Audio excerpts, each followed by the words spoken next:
Patrick Kluivert resmi dipecat. Siapa sosok pengganti yang tepat untuk menahkodai timnas Indonesia? Assalamualaikum, selamat sore, salam sejahtera untuk kita semua supporter sepak bola Indonesia. Yang ditunggu-tunggu akhirnya resmi distatementkan tadi siang melalui federasi, lewat akun federasi dan akun resmi Pak Erick Thohir, yang mana mengkonfirmasi bahwa Patrick Kluivert akhirnya resmi berpisah secara baik-baik dan atas persetujuan bersama. Jadi resmi pelatih timnas Indonesia kosong hari ini karena coach Patrick Kluivert dan tim sudah diberhentikan oleh federasi. Pertanyaannya, siapa yang layak menggantikan? Ada banyak nama yang mulai beredar hari ini. Yang paling santer dikabarkan tentu saja pelatih kita yang lama, Coach STY Sintayong. Banyak di media sosial beredar bahwa menginginkan kembali jasa Alenatore, jasa pelatih, jasa Coach Sintayong. Ya banyak sekali karena memang kita masih terngiang-ngiang, kita masih merasa momen-momen itu bisa diulang lagi ke depan bersama Sintayong dan timnas Indonesia.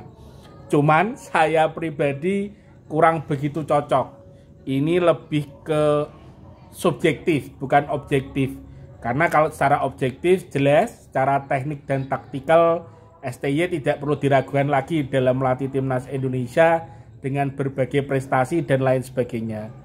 Tapi yang saya garis bawahi adalah secara politik dan secara budaya di Indonesia yang luar biasa. Yang dimaksud politik dan budaya, jelas secara politik STY sudah pernah mengalami bagaimana sesaknya. Tiba-tiba tanpa angin, tanpa hujan, tanpa badai, dia tiba-tiba dilengsarkan dari nahkoda timnas Indonesia secara mengejutkan di awal tahun 2025 kemarin. Karena setelah membawa timnas Indonesia menang atas Arab Saudi dan membuka peluang untuk lolos ke round 4, tiba-tiba harus menahkodai timnas di Piala AFF dengan membawa timnas muda U22 dan hasilnya tidak memuaskan, tidak ada hujan, tidak ada angin, tiba-tiba STY di-cut di tengah jalan. Masih menjadi tanda tanya besar meskipun beberapa konfirmasi sudah diberikan ke publik, yaitu permasalahan bahasa di ruang ganti. Meskipun sampai sekarang belum mampu dibuktikan secara terang dan benar. Ya apapun itu boleh kita sebut alasannya lah untuk memecat STY dan mengganti dengan pelatih baru Coach Patrick Kluivert dan tim, dengan harapan peluang Indonesia bisa terbuka lebih banyak dan federasi memutuskan untuk mengambil resiko supaya timnas Indonesia bisa terbang lebih tinggi lagi di Piala Dunia 2026. Dan hasilnya kita lihat sendiri ternyata tidak sesuai ekspektasi. Dan setelah federasi gagal, pertanyaannya apakah federasi berkenan untuk meminta kembali coach melatih timnas Indonesia? Dalam hal bisnis, dalam hal berhubungan sah-sah saja. Cuman perlu digarisbawahi nuansa perpolitikan pro dan kontra di Indonesia ya tidak bisa lepas begitu saja. Kita tahu betul bahwa ketika STY menjadi one man show di timnas Indonesia, setiap pertandingan jauh-jauh hari kita sudah bersiap-siap untuk menanti siapakah line up-nya, dia akan merancang strategi seperti apa, dan seluruh supporter sepak bola Indonesia berdebar-debar dengan harapan membumbung tinggi bahwa siapapun lawan kita pasti bisa minimal seri, syukur-syukur menang. Itu yang diciptakan STY waktu itu. Tapi kita tahu betul bahwa tidak hanya sosok pro dan kontra. Kontranya pun luar biasa, baik di media sosial maupun para pengamat sepak bola yang selalu menyerang STY sendiri. Memang jumlahnya 1-2 yang terlihat di televisi, tapi faktanya desakan-desakan untuk mengganti STY tidak hanya datang dari yang nampak di permukaan saja. Nyatanya STY pun harus diganti secara hitung-hitungan kan sebenarnya tidak masuk. Bagaimanapun STY sudah membawa timnas Indonesia sampai sejauh round 3 dan menang atas Arab Saudi, dan belum dihitung untuk prestasi bersama timnas U23 dan lain sebagainya. Tapi nyatanya masih bisa diganti dengan alasan-alasan yang seolah-olah dibuat-buat, karena sampai sekarang juga belum mampu dibuktikan secara nyata baik dari pemain maupun pelatih sendiri dan federasi. Jadi ya mungkin kalau STY balik secara teknik dan taktikal akan cocok untuk timnas Indonesia, karena memang Indonesia butuh pelatih seperti STY. Disiplin, tegas, dan tidak pandang bulu, serta tidak bisa dinego oleh siapapun. Tapi di sisi lain secara pro kontra, secara nuansa-nuansa kebatinan timnas Indonesia ya akan terjadi hal yang sering bertabrakan seperti yang sudah berlalu. Meskipun saya percaya STY akan mampu menghadapi itu. Tapi untuk timnas Indonesia akan sangat sayang jika dikorbankan sekali lagi dengan penuh drama pro kontra yang harus dihadapi oleh pelatih timnas Indonesia maupun federasi dan supporter sepak bola Indonesia. Yang nomor 2 ada pelatih ex Irak ya, Jesus Casas, yang ramai diberitakan netizen memberikan advice, pendapat pada federasi bahwa pelatih ini cocok dibawa ke timnas Indonesia. Bahkan di laman media sosial Jesus Casas diserbu oleh netizen Indonesia dengan ya tawaran cocok nih ke Indonesia dan lain sebagainya. Menurut saya berlebih lah, karena jelas Jesus Casas pun jauh tentang persepak bola Indonesia.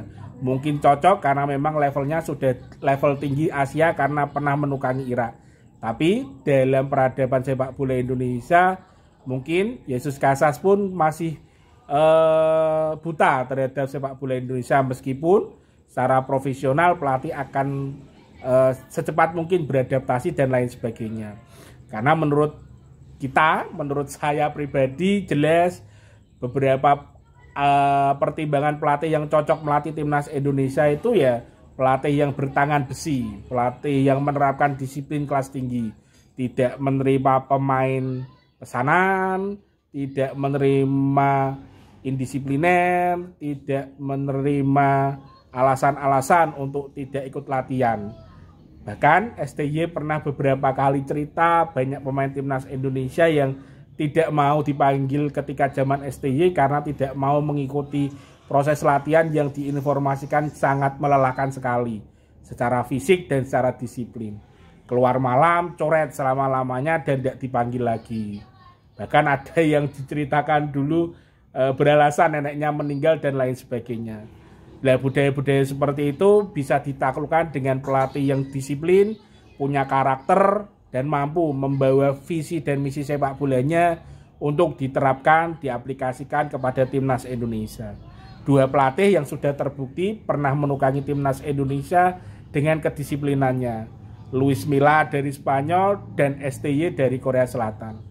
Dan siapapun nanti yang dipilih federasi, harapannya mampu memilih pelatih yang paham kultur sepak bola Asia, karena memang lawan kita nanti sudah level-level Asia dan mampu memahami kultur budaya sepak bola Indonesia dengan tangan besinya, dalam tanda kutip, berani menerapkan disiplin, berani menerapkan hal-hal yang memang sesuai dengan koridor dan aturan yang berlaku untuk membentuk timnas yang luar biasa.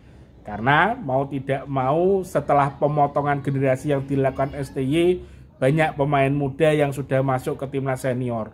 Dan pemain muda ini sebenarnya berlimpah, cuman memang sekali lagi mau dibahas, banyak pemain kita yang diaspora ini menjadi salah satu semangat untuk anak-anak muda yang sudah bermain di level senior menimba ilmu lagi supaya bisa bersaing di level senior. Jadi siapapun nanti penggantinya, federasi harus memilih dengan benar-benar. Dan satu lagi, jangan khilaf lagi untuk mengganti pelatih di tengah jalan. Karena kita sudah terbukti ketika mengganti pelatih di tengah jalan, di momentum yang luar biasa event yang kita ikuti, ternyata hasilnya jauh dari harapan. Misalkan gagal pun ya sudah, biarkan pelatih itu benar-benar gagal sampai akhir, dengan catatan memang punya prestasi dan punya harapan untuk tampil lebih baik lagi. Seperti zaman STY ketika menukangi timnas Indonesia di round 3, kita sudah melihat progres yang menarik, progres yang baik, tiba-tiba di-cut di tengah jalan dengan apapun alasannya. Harapannya itu pelajaran untuk federasi, jangan sampai diulang lagi, jangan sampai khilaf lagi. Pilih benar-benar pelatih yang cocok untuk timnas Indonesia untuk menghadapi Piala Asia 2027, dan kita coba lagi kualifikasi Piala Dunia 2030 yang mana ditargetkan oleh federasi bahwa kita harus lolos Piala Dunia 2030. Menarik ditunggu bagaimana nanti timnas Indonesia memilih pelatih, siapa pelatihnya, dan akan mampu membawa timnas Indonesia sampai sejauh mana. Mungkin ada usul, silakan kita diskusi di kolom komentar. Salam waras, salam happy, dan terus berkarya. Ciao.